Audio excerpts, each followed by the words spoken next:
Donc là, je vais aller manger à l'auberge Ravoux, l'auberge dans laquelle Vincent Van Gogh venait prendre tous ses repas. C'est l'auberge aussi dans laquelle il a vécu les 2 derniers mois de sa vie, du 20 mai 1890 au 29 juillet 1890, date de sa mort. Bonjour monsieur. Bonjour monsieur. Soyez les bienvenus.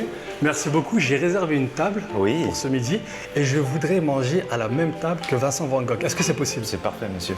Je vous accompagne de suite. C'est laquelle? Je vous suis. Dans l'angle à gauche, présumez sa table. Ok. Voilà, c'est là où le maître s'asseyait.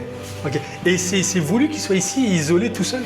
Et il mangeait très souvent seul les midis, donc c'est vrai qu'il était un peu à l'écart de tout le monde, dans sa personnalité finalement, avec une belle vue d'ensemble.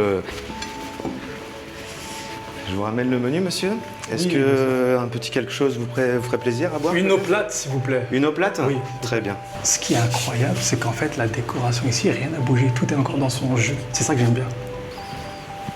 Un petit peu d'eau fraîche, monsieur. Merci, mon brave. Je suis en train de manger exactement à la même table où Vincent Van Gogh prenait tous ses repas.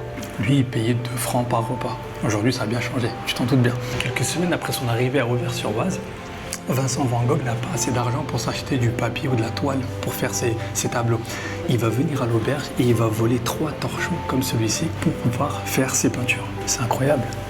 Là, je vous emmène avec moi au 2e étage de l'auberge, à la chambre numéro 5 exactement. C'est une chambre de 7 mètres carrés dans laquelle a vécu Vincent Van Gogh les 2 derniers mois de sa vie.